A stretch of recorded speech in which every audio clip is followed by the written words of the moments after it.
Oi, galera, tudo bem? Aqui vai começar mais um conteúdo do Upilast, trazendo um webinar interessantíssimo sobre as trajetórias do nosso convidado, que é o Felipe, ex-aluno da ASH, da segunda turma de marketing, que vinha aqui para a Zona Leste, pegava a linha 12 Safira como todos nós, e hoje é sócio da Orgânica e participou do maior congresso de inovação do mundo ocidental, a South by Southwest.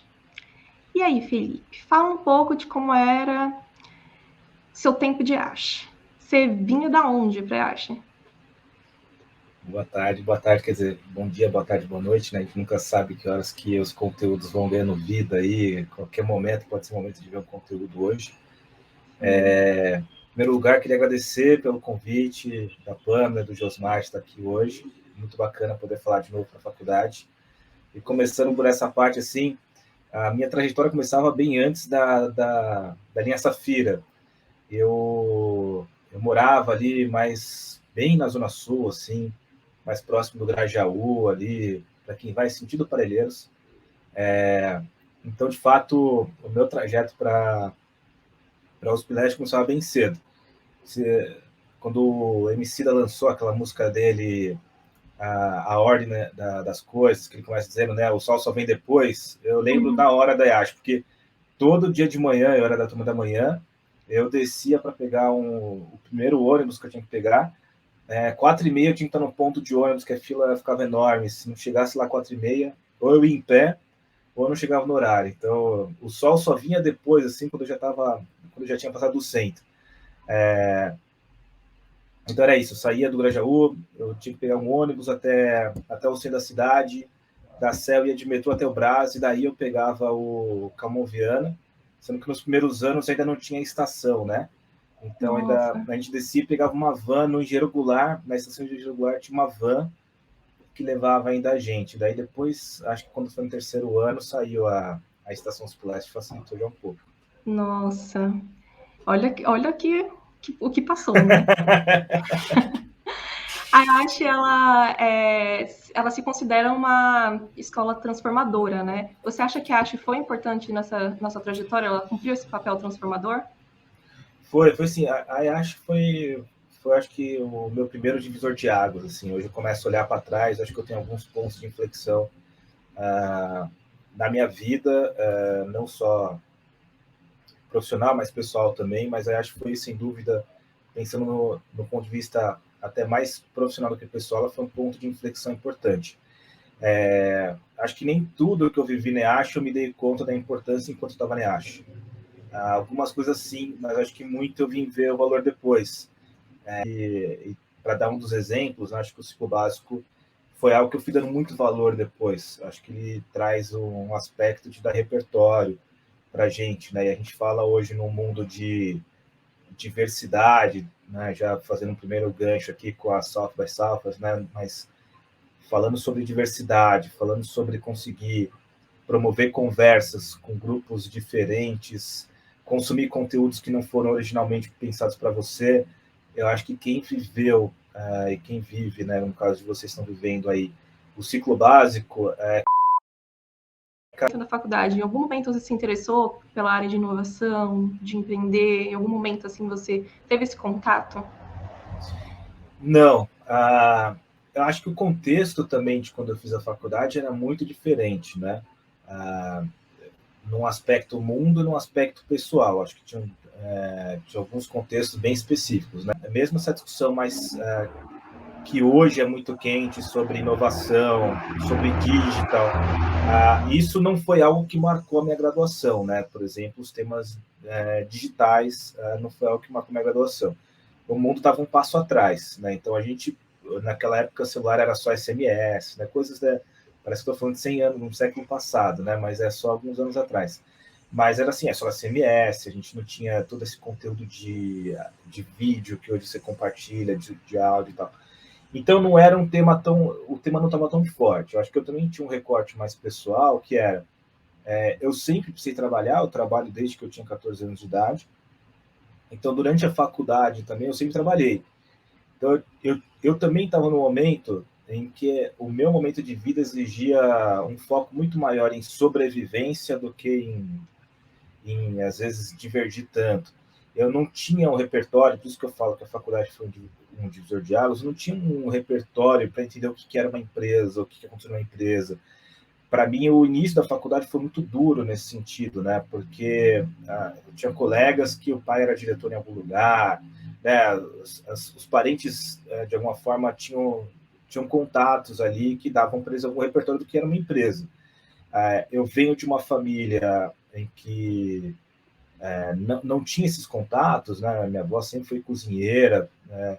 A minha mãe do serviço público, minha tia cobradora de ônibus. Então, assim, a realidade que eu tinha em casa não me dava uma série de repertórios também. Então, nesse sentido, assim, de como vai mudando, algumas coisas eu não conseguia nem sonhar, né? Eu brinco que a gente só sonha com aquilo que a gente conhece. Se a gente não conhece, a gente nem sonha, porque, né, você não alimentou teu cérebro para poder sonhar com algumas coisas. Então, acho que eu tinha esses dois recordes. Então, na verdade, na faculdade, não. A faculdade me ajudou a sonhar com a possibilidade de uma carreira, que eu acho que foi algo que eu também entrei na faculdade sem saber tanto o que era.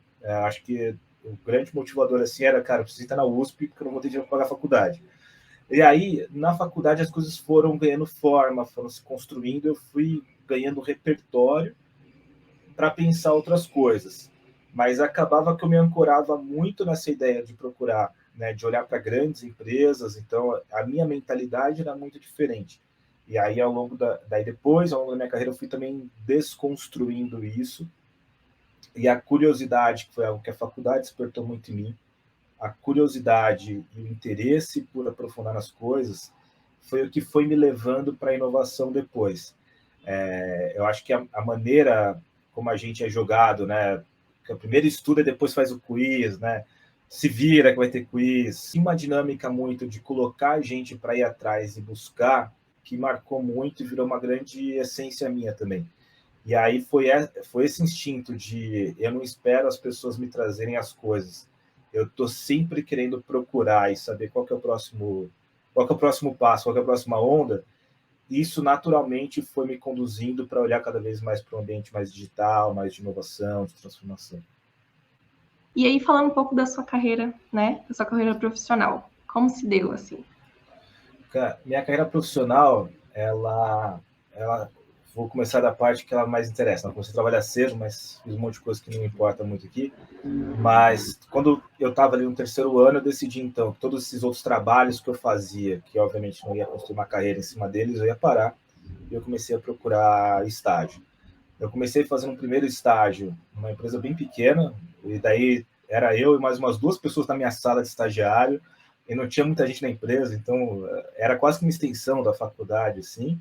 E foi um primeiro momento interessante para ter contato com algumas coisas, mas eu seguia procurando, e eu lembro muito que, assim, vários professores, o José Mauro, o Alvarez, vários professores falavam muito da questão de profissional de marketing, um dos problemas deles que eles não entendiam número, e tinha que entender número, e eu, cara, estudei muito a parte mais quantitativa na faculdade. Eu cheguei a ser monitor em um semestre da disciplina de matemática financeira para me ajudar ali com as finanças. Eu peguei a monitoria, fui monitor de matemática financeira por um tempo, e apareceu uma vaga no Itaú. Eu pensei, cara, Itaú é um banco, se aqui eu não resolver o lado da matemática, não tem lugar melhor para resolver, né? Então, eu me candidatei num processo bem longo no Itaú, para estágio.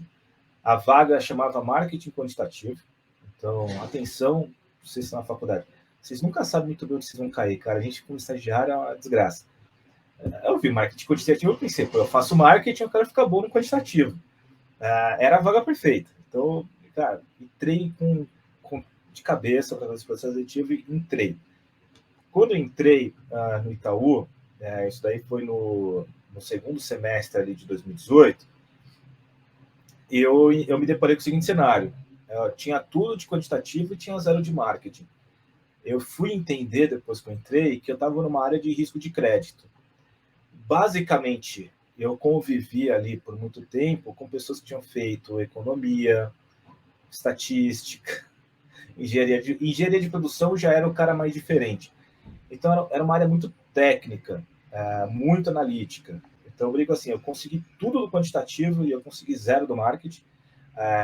E acabou que minha carreira teve esse começo que não tem nada a ver com o que a gente estuda, mas que foi de alguma forma importante, que eu brinco assim, no final eu fiz Big Data na época que ainda não tinha esse nome, porque, cara, era muita modelagem de dados, e foi um caminho que me deu muito crescimento. Então, eu fui de estagiário a analista sênior em 3 anos, foi uma trajetória bem rápida, fui ganhando muitos prêmios de destaque, e aí é que eu falo, né, que o curso de marketing da USP é muito bom mesmo, assim, não quero ficar puxando saco, mas é muito bom, porque ele te dá repertório. Então, acho que eu tinha repertório suficiente para conseguir dialogar com pessoas que, nos termos mais de modelagem, eram muito mais técnicas que eu, mas eu conseguia ter a discussão, eu conseguia entender quando alguém falava para mim que a curva tinha uma derivada decrescente. Mas, ao mesmo tempo, eu acho que sempre foi aí que eu ganhei, eu tinha uma capacidade de olhar as coisas de uma maneira mais criativa que ninguém lá tinha. Então, acho que aí sempre foi o meu diferencial. Eu conseguia fazer uma boa interlocução com quem era técnico, mas eu tinha uma boa capacidade de comunicação e eu tinha um viés muito criativo. Então, eu era muito bom em resolver problema. E acho que isso foi o que me ajudou bastante, principalmente no início da minha carreira. Então, eu passei 4 anos trabalhando com isso, até a minha primeira posição de liderança. Um desafio bem grande lá, e daí eu acho que aí eu vou caindo cada vez mais para o digital, para a inovação, que foi essa primeira onda do Itaú de digitalização, né? Então, eu participei, daí, de novo, acho que questões de momentos ali que acabam sendo sorte na carreira, né? Eu peguei também esse ponto de inflexão no Itaú, foi uma questão de momento ali que me deu essa oportunidade. 85% desse produto era vendido via gerente porque os canais digitais ainda eram muito incipientes. Então, eu tive a oportunidade de olhar para isso, desenhar novas experiências para a contratação dos produtos de maneira digital. E aí, quando eu estava terminando esse ciclo, eu fui convidado para trabalhar no Walmart, na operação do e-commerce do Walmart aqui no Brasil.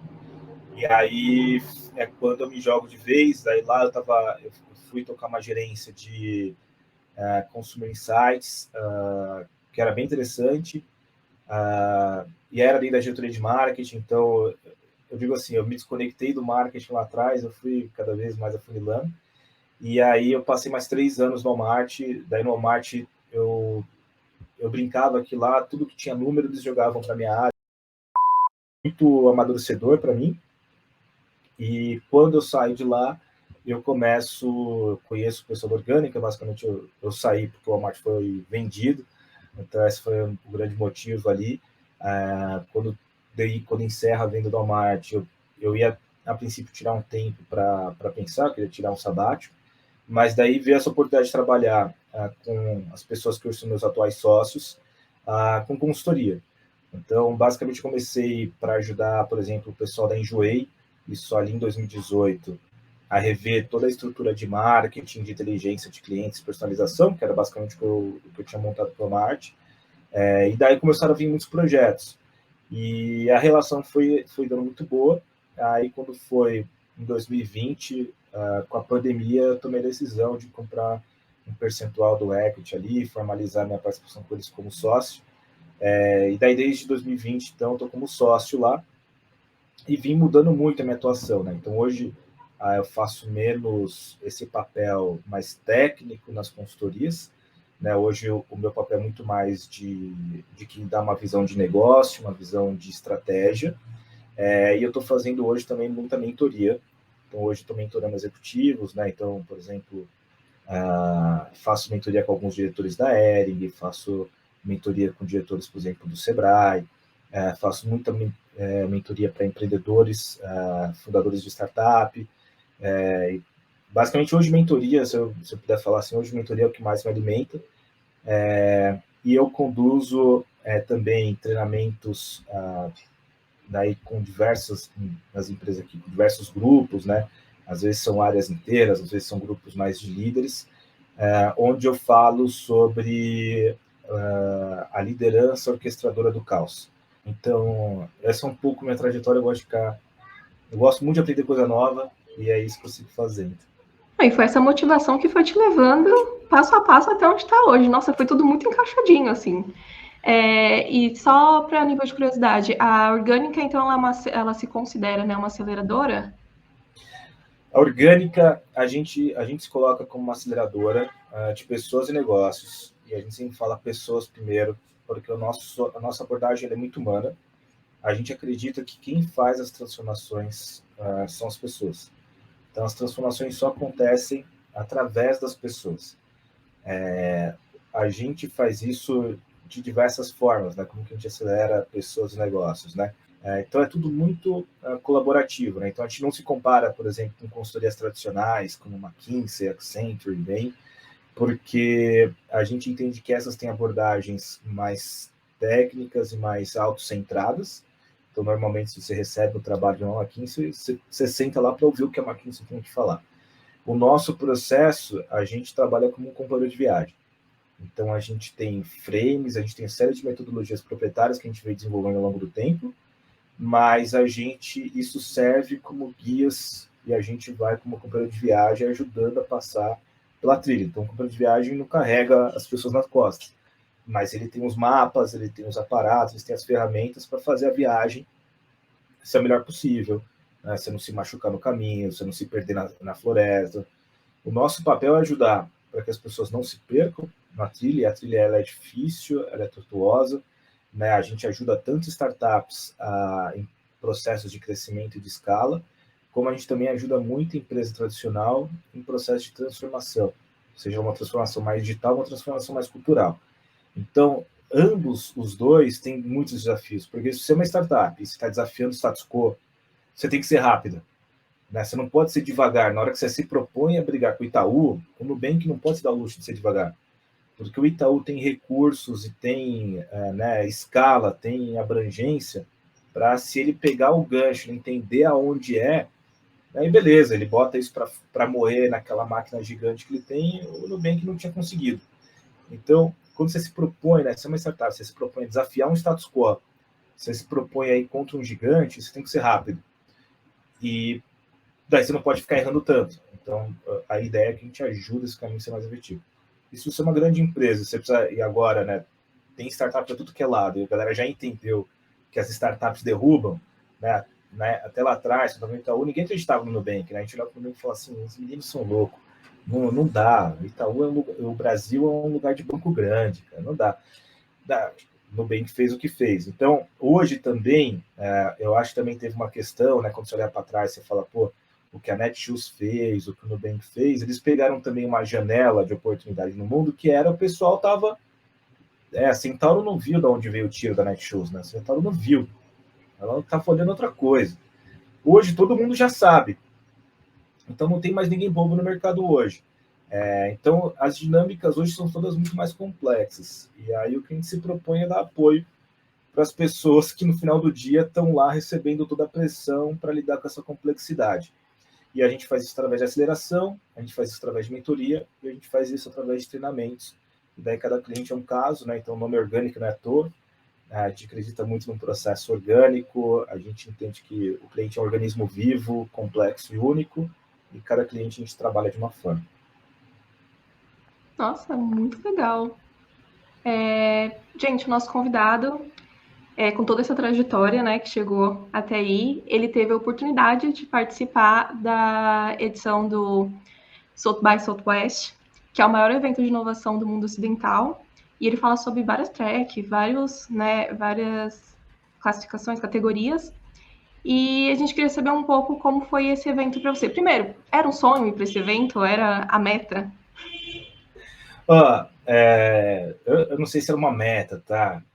De novo, né? Acho que a gente vai ressignificando coisas na vida. Hoje eu estou mais leve em relação a metas. Já fui meio louco em pós de meta. Mas hoje, mas acho que era um sonho. Um sonho era assim.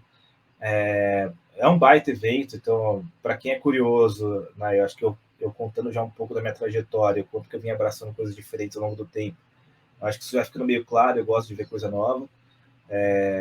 Acabava sendo um sonho, até porque todo mundo que eu conhecia que tinha ido voltava com uma energia desse lugar, falando coisa desse lugar, falando, pô, eu quero viver essa experiência, né? Então, acho que Você vai escutando tantas pessoas que aquilo vai ficando, pô, eu quero ver essa experiência. Mas, de fato, é um evento difícil de participar, né? Ele é um evento que ele é caro, né? O badge já começa morrendo com $1.200, né? Daí você coloca dólar a R$ 5, já começa daí a restrição, né? E, pô, tem que ir para os Estados Unidos, tem hospedagem, tem tudo. Então ele não é um evento muito acessível, apesar de ter uma comunidade brasileira gigante lá. Então eu já tinha vontade de conhecer há alguns anos, mas era um negócio que nunca estava rolando. O ano passado eu tive a oportunidade de ver a versão online. Eu participei ano passado na versão 100% online que eles fizeram, mas não foi a mesma coisa, porque no online você tentar ver de casa, daí o cliente te pede uma reunião, você já está aqui, né? Aí você sai da palestra e entra na call, não sei o quê. É muita interferência. Então, eu tinha pego coisas legais no passado, mas não tinha dado aquela sensação de viver o evento. Foi assim, legal. Consumi alguns conteúdos muito bons, algumas coisas depois. Alguns conteúdos ficaram abertos depois, então deu um momento para aprofundar, mas não deu a sensação de ter vivido a SSW. Deu a sensação assim, legal, consumir conteúdos bons, mas seria. Né, daí fica meio parecido com comprar um curso, acessar um banco de dados assim, ficou frio. E aí isso me deixou com mais vontade de ir lá e ver na cidade. Então, nesse sentido, por chegar lá, foi, cara, eu brinquei assim, pô, para quem saiu do Grajaú, né, acho que foi uma boa distância ali percorrida, foi legal terminar, foi uma sensação assim de, cara, uma viagem terminando assim. Nossa, demais. E você, qual a importância que você acha nesse tipo de evento tão grande assim? Cara, eu acho que tem algumas importâncias, assim, acho que uma delas, e é algo que eu, por exemplo, eu trabalho muito quando eu trabalho com executivos hoje, é tempo para pensar. Então, quando a gente está liderando, né, depois no dia a dia, quando a gente está trabalhando, quando a gente está liderando, a gente está o tempo todo apagando incêndio. Uma das coisas que eu mais brigo com meus clientes é, cara, em que momento você reserva para olhar para o futuro, para pensar em estratégia, para pensar no macro e sair. É duro conseguir fazer isso, de falar assim, cara, eu vou abstrair, eu vou deixar quem tem que resolver esse problema resolvendo. Quando você está vivendo isso, ter a disciplina de falar, cara, parar e vamos olhar para as coisas, vamos tirar a cabeça da água, é muito difícil. Então, acho que essa é a primeira importância do evento. Eu tive 7 dias lá, que eu bloqueei minha agenda, que eu estava lá para consumir os conteúdos, que eu ainda não tinha que pensar qual era a grande solução, né? Porque também os clientes demandam muito isso, tem que ter resposta. Então, era um momento que eu estava lá para pensar, para ter pergunta, para relacionar a sessão da manhã com a outra palestra da tarde, com o que um amigo comentou no dia anterior, e falou, nossa, olha, tem um negócio aqui que forma um triângulo, cara, legal, e poder anotar essas coisas, pensar. Então, acho que esse, sem dúvida, é muito grande, é um passo importante.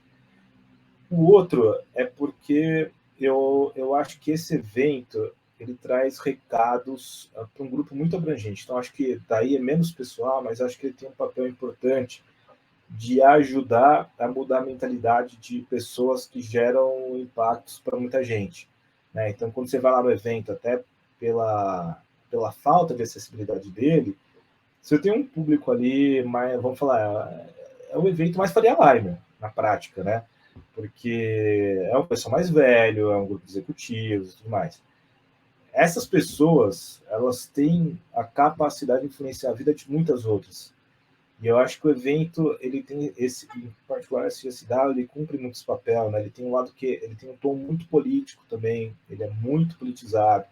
Então a gente teve discussões importantes lá, e eu acho que ele tem esse papel, né, de uma maneira maior, de ajudar a promover mudanças de mentalidade que são urgentes como sociedade no momento.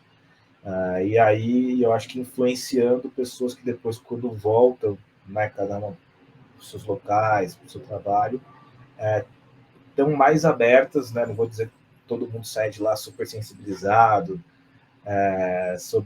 enfim, tem um artigo que eu vou soltar hoje que eu vou colocar um pouco o meu lado mais crítico do evento, mas eu acho que, de maneira geral, ele ajuda no processo das pessoas se abrirem para outras discussões. Então, eu acho que, para mim, esses dois pontos são os principais. Nossa, show, muito legal. E falando um pouco sobre como você escolheu, como você se organizou assim para consumir todos esses conteúdos? Você teve uma parte que você, uma track que você se focou mais? Como você se organizou? Eu me organizei da seguinte forma: eu já tinha alguns temas meus de interesse. Então, eu não foquei numa track só, tinham várias tracks, não sei nem nomear todas, por favor, não me pergunte essa parte.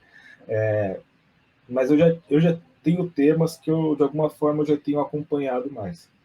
Então, por exemplo, o tema de mais relacionado a blockchain como um todo, né? Blockchain e suas derivações, Web3, NFTs, metaverso, já é um tema que eu tenho estudado há algum tempo. Inclusive, aqui na Orgânica mesmo, já trabalhei com o mercado Bitcoin, já foi um cliente nosso. Hoje, eu e meus sócios juntos, a gente entrou como investidor anjo de uma nova exchange, né?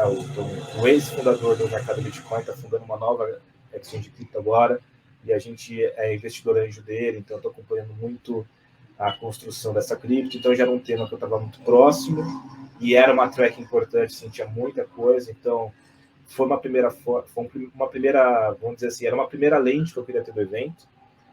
Uma segunda lente que eu queria ter do evento era sobre os temas de diversidade e inclusão, que também é um tema importante para mim. Então, minha segunda lente lá era diversidade e inclusão. E eu tinha uma terceira que era sobre o novo, né, o que vem de novo no mundo. Então, muito sobre tendências, coisas que me parecessem muito novas. Então, eu tinha essas três frentes. E aí, no limite, eu deixei alguns slots vazios, e daí, de acordo com pessoas que eu conheci lá, eu entrei em coisas que o cara falou, eu tô em tal coisa. Aí eu falei, vou. E me abri, assim, umas coisas bem loucas, assim. E teve coisa que eu fiquei na dúvida até o último minuto se eu entrava em um ou outro, e aí eu deixei a minha intuição mandar na última hora. Deixei no meu schedule lá até o último minuto, duas coisas em Cavalã. Aí, às vezes, o mood que eu saía, às vezes, de uma palestra, me falava se eu queria ir mais para uma ou para outra. Então, acabou virando esse combinado de coisas ali para poder acompanhar o evento. Foi orgânico também, esse finalzinho. E teve alguma palestra, assim, que você tava animado, mas não tava dando muita coisa e te surpreendeu, assim, foi bem impactante? Teve uma que começou muito ruim, muito ruim. O som tava baixo, eu tava com um amigo meu tava olhando, o meu sócio entrou e saiu, olhou para mim e falou, vou ficar. Eu já tava com a cabeça cansada demais, até que foi uma última, assim, que eu assisti no dia, eu já tava com a cabeça cansada demais até para procurar outra coisa. Eu falei, eu vou ficar aqui, tá ruim, eu vou ficar. E aí, era uma palestra que eles estavam falando do futuro do marketing de influência e tal. E falou, o futuro do marketing de influência não necessariamente vai envolver humanos. Né? O futuro da influência não necessariamente vai envolver humanos. E aí, no meio do negócio, entra no telão um influenciador virtual. E, cara, foi surreal. Porque, de fato, assim, né, um avatar que vivia dentro de um bunker, ele era... Né, e daí tinha todo o conceito, ele era um androide, então o braço dele era mecânico, o bunker tinha várias áreas, né? Então ele vivia lá, ele tinha uma área que ele jogava, ele tinha um laboratório lá que ele fazia experimentos, ele tinha uma sala que ele assistia Netflix. Então, todo um conceito. Então eles vão apresentando, na verdade ele se apresenta, ele vai passando pelas áreas do bunker. A única coisa que ele não faz é sair desse bunker. Mas, assim, uma conversa muito fluida com os painelistas, assim, inclusive de ter piada, de reclamar numa hora que dois panelistas começaram a falar um pouco junto. Ele, pessoal, vamos falar um de cada vez, assim, sabe? Deu uma tirada. Foi muito louco, foi muito fluido. E no final eles ainda abriram perguntas e respostas da plateia para o influenciador virtual e ele respondeu. Então, isso eu acho que enquadra bem na que você falou, assim, de começar com o negócio não dando nada. Eu tinha escolhido porque, parecia legal, tinha o Mark Cuban, que é um super empreendedor bacana e tal. Mas daí quando começou, eram três caras lá se falando, assim, sem dá para entender direito onde quer dar aquele negócio. Daí na hora que entrou esse influenciador virtual, você começa a olhar e falar assim, não é isso. Então, foi um negócio que surpreendeu, é meio assustador você pensar, porque ele não tinha nada gravado. Então não é como, por exemplo, um chatbot, que você já deixa meio que ele está preparado a dar algumas respostas, porque ele tem um banco de trás ali com conteúdo gravado, né?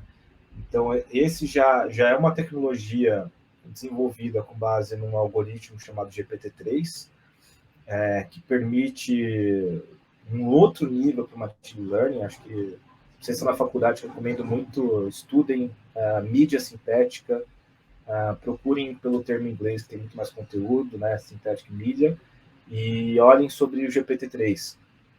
Assim, a capacidade que a inteligência artificial hoje está tendo de formular a linguagem cada vez com menos intervenção humana está bizarro. Então, esse influenciador que era o Zero, ele tem uma conta no Twitter, ele tem uma personalidade, ele fazia contato visual com a gente na plateia, ele sabe fazer piada, ele sabe fazer várias coisas, ele faz lives na Twitch, quando ele está jogando um jogo, ele joga jogos. Então o sonho dele é ser ele tem um sonho, inclusive. É um sonho. O sonho dele, ele tem um sonho de ser um grande streamer, não gamer. Então ele quer estar figurando entre os grandes streamers. E ele já fez uma ação para a Samsung, uma campanha de marketing para a Samsung. Então, assim, é um negócio muito louco, né, para onde o mundo está indo. Então, isso aí foi bem surpreendente. Eu já estava em algumas outras palestras, eu já tinha ouvido falar sobre mídia sintética, eu também tive contato lá nesse tema. Eu vi em outras palestras falaram do GPT-3, mas ver na prática, né, um avatar que tem nessa tecnologia habilitando, né, uma personalidade, e que conversa de forma fluida, isso foi chocante, assim, uma parte de uau, que bacana, e outra parte, que medo, né, de para onde que isso pode levar a gente. Então é bem, assim, mixed feelings total. Sim, assustador, nos dois lados, positivo e o negativo. Sim. E teve a palestra favorita? Qual foi a favorita? Favorita, cara? Não sei se eu tenho uma favorita. Teve umas muito legais, assim, mas não cheguei a pensar assim se eu tenho uma favorita. Mas essa foi uma muito legal, apesar de ter começado toda estranha, eu quase ter desistido. Cara, da Amy Webb, que é uma futurista, ela é uma futurista quantitativa, assim que ela se define. Foi muito massa. Ela lançou lá o relatório dela, que é o Tech Trends, e, cara, foi animal. Ela falou muito sobre a necessidade de repercepção, da gente repensar a forma como a gente olha para o mundo. E ela trouxe muita tendência, entre uma delas da biologia sintética. Então, se a gente quiser falar de mais coisas chocantes, a gente está muito próximo de poder fazer reprodução assexuada, né, só coletando amostra de DNA, então não vai mais precisar de um óvulo e de um espermatozoide fecundar um embrião. Então, sabe o pessoal que está fazendo genera, né, olhando lá o DNA e pedindo para ver, né, de onde veio e tudo mais, daqui a pouco com esse tipo de amostra já dá para criar um outro serzinho no mundo, também com assim, Admirável Mundo Novo, tá ficando um livro cada vez menos distópico. Então, quanto mais o mundo avança, mais vira, né, mais um romance normal, o Admirável Mundo Novo. E bem chocante, por exemplo, a capacidade que a gente vai ter de produzir alimentação sem ter que criar animais. Na Coreia, por exemplo, você já consegue comer um peito de frango empanado de uma galinha que nunca existiu, porque apenas decodificando o DNA, preparando as moléculas, você imprime né, numa impressora biológica, você imprime só o peito de frango. Então, olha que maluco, né? Você não precisa colocar uma galinha no mundo, alimentar ela com milho, encher ela de hormônio, para daí abater e ter o peito de frango. Você pode fazer só o peito de frango com uma decodificação genética. E, por exemplo, isso já é algo que está aí, né? Então, por exemplo, essa parte aí dos alimentos sintéticos já estão aí. Custa $270 na Coreia. Você consegue comer ali dois peitinhos de frango empanado. Então, essa foi muito boa. Respondendo você aqui, eu acho que eu tenho uma favorita, cara. Eu acho que foi a do Tristan Harris. O Tristan, ele participou do documentário do Dilema Social Social Dilemma, aquele da Netflix, é um bem famoso. E ele é uma das pessoas que é entrevistada no documentário, ele já trabalhou no Google, né? Ele é especialista em ética e tecnologia, e ele trouxe uma provocação muito forte da gente repensar paradigmas. Então ele falou assim, cara, se a gente não for capaz de criticar antigos paradigmas, a gente não vai sair do buraco que a gente está se enfiando. E ele trouxe muito, acho que a provocação que ele trouxe, que mexeu muito assim com o Tico e Teco aqui, foi: à medida que a tecnologia aumenta a complexidade do mundo, ela também diminui a nossa capacidade enquanto ser humano de lidar com a complexidade. Então as curvas vai abrindo uma boca de jacaré, né? Porque a complexidade vai aumentando e a nossa capacidade de compreender e lidar com a complexidade diminui. E aí ele falou muito, né? Acho que ele levou uma frase assim mais de impacto, que era: nós somos seres que têm emoções paleolíticas, né? Então as nossas emoções são muito reptilianas, vamos dizer assim, né? São muito rústicas, né? E a gente lida mal com emoções, né? A gente mal sabe nomear todas as emoções que a gente tem. A gente não aprende a lidar muito com emoção, né? A gente sabe falar que está triste, que está nervoso, que está feliz, ansioso, mas daqui a pouco a gente não consegue mais nomear o que a gente está. E as emoções, então a gente tem emoções ainda muito mal trabalhadas enquanto humanidade, somos muito ruins de lidar com isso. As nossas instituições são medievais, né? Então, principalmente quando a gente pensa no ambiente mais tecnológico, né? Pô, a gente não sabe como regular a rede social ainda, a gente não sabe como lidar com fake news, a gente mal colocou os metaversos para funcionar e já teve caso de abuso sexual no metaverso. Né? Olha que louco, né? Como que a gente é quebrado como humanidade, né? Mas assim, a gente não sabe. Né? Eu acho que foi em Portugal, eu não tenho certeza, mas teve algum lugar que tinha um metaverso lá e decidiram falar o seguinte: pô, vamos criar uma polícia do metaverso? Olha como o ser humano é muito louco. Daí criaram a polícia. Aí um grupo ali se elegeu para ser polícia dentro desse metaverso e foram os caras que começaram a zoar tudo, tiveram que derrubar. Então, assim, tem vários casos acontecendo assim, a gente não sabe, né? Quem vai legislar? A gente não aprendeu a legislar o Instagram, como que a gente vai legislar ainda as coisas que estão por vir? Então, nossas instituições, elas são muito medievais quando a gente pensa, né, para esse novo universo que a gente está caminhando. E, ao mesmo tempo, a gente está tendo as tecnologias com poderes dos deuses, né? Então, por exemplo, quando eu falo de toda essa possibilidade da mídia sintética, a mídia sintética hoje, né, esse algoritmo ele é capaz de gerar 6 imagens de pessoas que ele simplesmente criou, que não são pessoas que existem. Você nunca vai encontrar essa pessoa viva no mundo. Mas você não consegue olhar para uma imagem de uma pessoa sintética que o algoritmo criou e para uma foto e diferenciar qual que é uma foto de alguém e o que é uma sintética. Os algoritmos estão conseguindo criar textos no qual eles articulam fatos, mas de maneira que levam a conclusões super erradas. E você não consegue saber se aquilo foi um algoritmo que criou aquela desinformação ou se foi uma pessoa que parou e escreveu aquilo. Então, a tecnologia, né, tem poderes dos deuses hoje, as nossas instituições são medievais, e a gente, como humano, estamos com as emoções ainda paleolíticas. Né? Então, acho que essa provocação dele ali, para mim, foi uma das mais fortes. A gente se acostumou a acreditar que a gente precisa fazer o que o cliente quer, personalização é importante, né? Várias coisas, e no final isso está levando a gente para esse cenário. Porque a gente fica o tempo todo simplesmente querendo fazer o que vai ser bom para o usuário, que a gente pode ser crítico. Se o usuário está esperando da gente é um negócio escroto. Bom, mas é o que o usuário quer. E a gente não bate de frente com usuários quando o negócio é escroto, por exemplo. Pela necessidade que a gente tem de ficar toda hora personalizando, que as pessoas vão vivendo em bolhas e não faz ideia do que acontece do outro lado. E a gente vai criando afastamentos, a gente vai criando uma série de dificuldades de resolver problemas enquanto sociedade. Então, eu acho que, pensando melhor na tua resposta, vou dizer, eu acho que essa foi minha favorita. Nossa. E dentro de todas essas palestras, você tirou alguma tendência que se repetiu, alguma provocação que se repetiu em todas elas?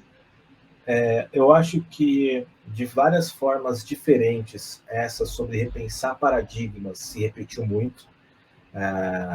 Eu acho que o Tristan trouxe com essa ideia de construir novos paradigmas, A M-Web tratou muito pela ideia de repercepção, foi mais o termo que ela usou.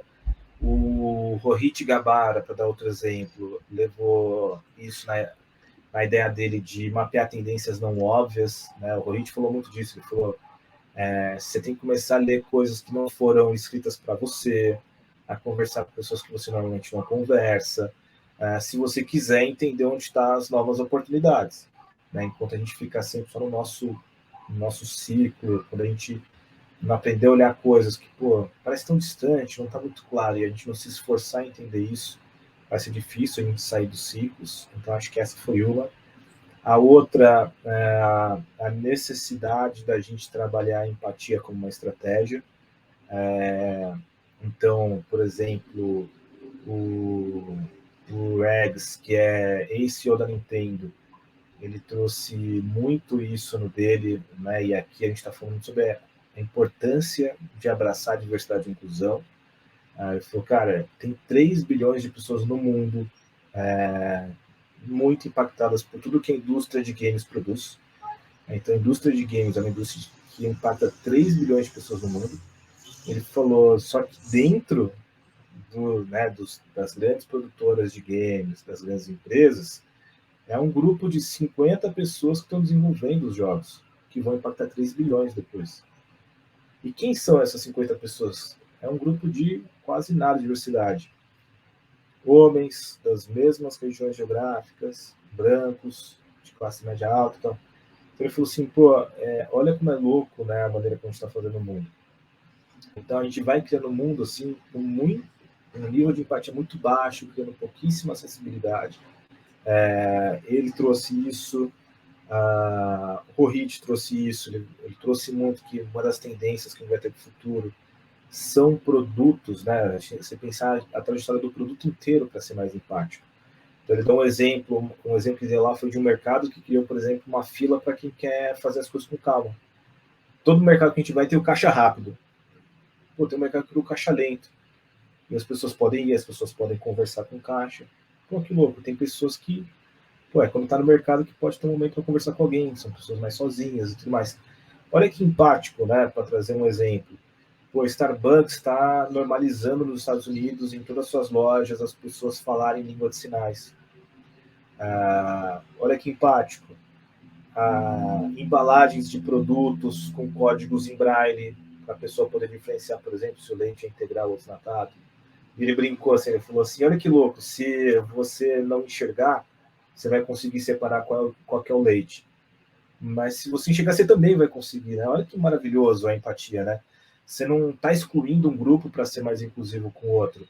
E eu acho que isso apareceu muito. Então, óbvio, eu acho que esse foi um tema que eu também... E eu estou trazendo aqui que eu ouvi, as coisas que eu ouvi sobre empatia, né? Que passa muito por... Só dá para fazer isso trazendo diversidade e inclusão dentro da empresa. Você não vai conseguir ser empático se só tiver o mesmo grupo de pessoas lá dentro. Mas esse tema não saiu porque eu estava nas agendas de diversidade e inclusão. Esse tema saiu em todas as outras que não eram disso. Então, acho que esse é um outro legal. E daí depois tem outras coisas, né? Acho que daí depois tem uma tendência mais forte sobre metaverso, e aí entender que metaverso não vai ser necessariamente uma realidade virtual, vão ser realidades mistas.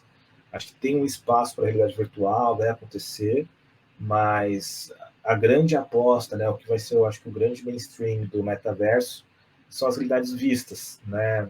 O áudio, ele vai ser muito mais auditivo até do que visual, e no visual também ele vai ser um negócio um pouco mais de realidade aumentada, de realidade assistida, de realidade diminuída, né? Então a gente tem vários conceitos de realidades, e eu acho que o metaverso ele vai estar muito mais circulando nessa lógica de realidades mistas do que de uma realidade 100% virtual, apesar de entender que ela também vai existir, mas acho que ela não vai ser o mainstream.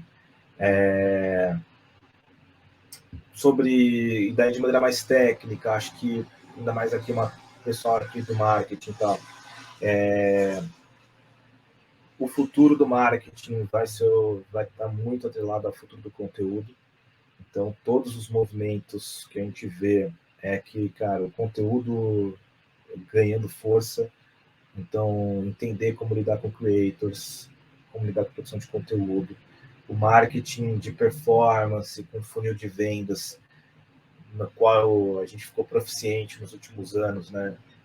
Ele está perdendo cada vez mais relevância. Então, por isso que o pessoal de marketing estudem bem as bases das coisas, porque no final as coisas andam em círculo. Então, eu conheço muita gente hoje que trabalha com marketing de performance, mas que tem zero conceitos de marketing. E essas pessoas, de fato, hoje elas já estão ficando muito perdidas no mercado, porque a comunicação está voltando a ficar muito relevante. Eu falo voltando, porque quando começou esse marketing mais de performance, com keywords no Google e tudo mais, a sensibilidade da comunicação, de adequar as coisas, ela foi se perdendo, porque era tudo sobre palavras-chave. Então, se você era bom de planilha, você fazia funcionar, mas não necessariamente você estava entendendo de comunicação. E o movimento que a gente está vendo cara, vai ser cada vez mais comunicação. Né? Quando a gente tinha, por exemplo, o Google te permitindo fazer investimento de Google Shopping, você precisava ser bom de colocar o seu inventário de produtos bem colocados lá, acertar a estratégia de preço e acertar como fazer o bid de lances no Google. Se você acertasse isso, você tinha muito resultado. O Google matou essa ferramenta. A partir do mês que vem, você já não consegue mais fazer Google Shopping. Então, está tendo todo um movimento agora para essa lógica de conteúdo, no qual a comunicação vai voltar a ter um papel predominante de novo nas discussões de marketing, algo que com o marketing de performance havia reduzido bastante. Então, tem gente no mercado que não tem base de comunicação, mas está trabalhando no marketing há anos e que está ficando bem perdido sobre como seguir conduzindo as coisas, como seguir entregando resultado nas suas empresas. Acho que essa aqui também, eu diria que é outra que eu deixaria aí para o grupo pensar, além dos outros temas que eu falei aí mais de longo prazo, da mídia sintética, biologia sintética. Aí acho que depois tem esses outros temas ali também que vem por aí. Quando você for traduzir isso para as empresas, para as startups que você lida na orgânica, o que você deixaria assim como aprendizado para elas? A inclusão, A a inclusão, com empatia. certeza. A inclusão, com certeza. Acho que, porque no final do dia, a inclusão ela resolve quase tudo. Né? Eu diria que a inclusão resolve quase tudo. Porque, por exemplo, eu assisti uma palestra que tinha um streamer lá, ele se chama Ninja. Ele já é da geração geriátrica, segundo ele mesmo falou, né? Já tem 31 anos, mas ele é um cara que impacta 67 milhões de pessoas. Então ele começou lá atrás, é das primeiras gerações de streamers. Ele não é ele não é dos mais bombados hoje, com a galera mais nova.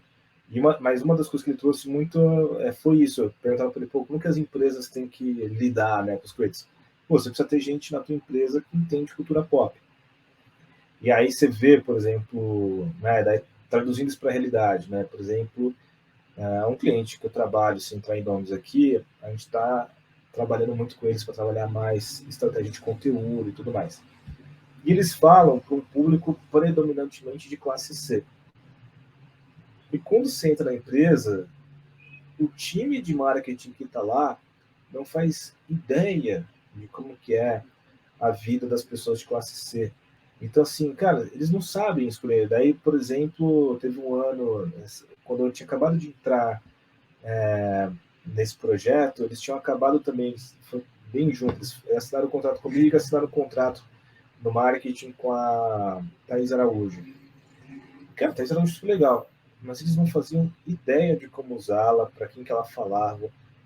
E eu vou te falar, gastaram o maior dinheiro, o retorno pífio. Por quê? Porque a pessoa que toma as decisões lá, acaba que a pessoa está muito ancorada nos próprios vieses. E uma coisa que o evento traz muito é essa ideia de impenetrabilidade cognitiva. Ou seja, mesmo que a gente esteja consciente do nosso viés, nós não somos capazes de transpô-lo. Por isso precisa de um ambiente diverso. Porque você sozinho, por mais que você saiba, não, eu não sei como é a vida de uma pessoa que mora na comunidade, no morro da Rocinha. Eu posso saber que eu não sei isso. Mas não basta eu saber isso e eu tentar ficar fazendo um exercício mental meu de falar, não, eu vou me colocar no lugar dele. Eu não vou conseguir. Ou eu vou ter pessoas que já viveram isso, que estão próximas, que são de lá, ou eu nunca vou conseguir transpor. Então, a ideia da diversidade e inclusão, ela ajuda para tudo, para a gente repensar paradigma, para a gente repensar processos na empresa, para a gente poder ser melhor na nossa estratégia de conteúdo. Né? Eu tenho um outro cliente também que foi um caso bem delicado, que a gente teve que ajudá-los lá, que eles estavam fazendo uma campanha, e era uma campanha que estava trabalhando modelos negras, né, coisas que eles não costumam trabalhar. E aí, nessa campanha, tinha uma questão ali que eles estavam trabalhando uma princesa da Disney, uma princesa negra da Disney. E quando eles mandaram fazer as impressões, né, dos materiais que iam para as lojas, deu um problema na impressora e mudou um pouquinho o tom. Foi um problema na impressora. Mas levantaram a mão e falaram, pô, deu problema na impressora. A diretora olhou e falou assim, mas mudou muito pouco, não está nem perceptível. A gente está em cima do prazo. Vai para a rua. E, cara, teve uma onda de protestos, assim, bizarro, tiveram que recolher tudo. Era assim, porra, vocês nunca colocam representatividade. Quando vocês colocam, vocês estão embranquecendo a princesa. Então, para quem viu de fora, a percepção foi, pô, olha aí o grupo tentando embranquecer a princesa. Lá dentro, não foi intencional. Mas o que eu costumo dizer, e talvez eu prefira acreditar nisso, a maior parte dos problemas que a gente tem no mundo não é por causa de más intenções, mas é justamente por conta da ignorância. Então, acho que ter ambientes diversos e inclusos vai ajudar também as empresas a serem um pouquinho menos ignorantes. Quando você tem o caso, por exemplo, recente da Reserva, que eu não sei agora, não vou lembrar em qual cidade do Ceará, começou a receber protestos, porque colocar o manequim preto, parece que o manequim preto deles estava quebrando a vitrine, né? Falou, pô, olha... Cara, eu não tenho dúvidas, conhecendo as pessoas que conheço na Reserva, sabendo o tipo de iniciativa que a Reserva faz. A Reserva faz muita coisa legal. Eu não tenho dúvidas que eles nunca, nem remotamente, pensaram em passar esse tipo de mensagem. Mas não ter pessoas diversas faz com que eles sejam ignorantes, eles não entendam que, pô, numa cidade do Nordeste, onde tem vários estigmas, onde tem uma violência polícia muito forte, colocar um negócio desse comunica diferente. Então, tem uma questão que eu brigo assim, tem coisas que são semióticas, né? Pô, a gente tem semiótica na faculdade. Os signos são diferentes, e acho que os grupos, quando eles são um pouco diversos, eles não têm repertório para discutir signos. Então, acho que para as empresas, o que eu mais estou levando hoje, e esse trabalho já começou, é o trabalho da diversidade e inclusão, porque eu acho que ele puxa todos os outros. Eu achei perfeito, até porque a gente da Bits, né, uma das nossas iniciativas como incubadora é justamente essa inclusão de perfis mais diversificados, né, trazer mais o pessoal da Zona Leste para essa área de startups, para essa área aí de consumo de inovação, tecnologia, que é uma coisa que tem muito déficit aqui, né? Sim. E foi muito legal essa conversa, mas a gente aqui já está passando da 1 hora. E a gente vai acabar por aqui. Eu queria te agradecer muito. Tudo que você falou foi muito legal, principalmente a parte do evento. Eu fiquei, nossa, muito chocada com algumas coisas, muito empolgada com outras. E foi muito inspirador também, porque eu também sou aqui da Zona Leste, também vim de uma área mais periférica e saber que você passou por tudo isso e tudo foi se encaixando, tudo foi dando continuidade, é muito legal mesmo. De novo, muito obrigada por participar. De nada. E, gente, quem está assistindo e quiser ver aí os próximos conteúdos, não esquece de curtir o vídeo, compartilhar e nos seguir nas nossas redes sociais. E no nosso site, que deve estar por aqui. E é isso, gente. Até o próximo. Tchau, tchau. Tchau, pessoal. Obrigado.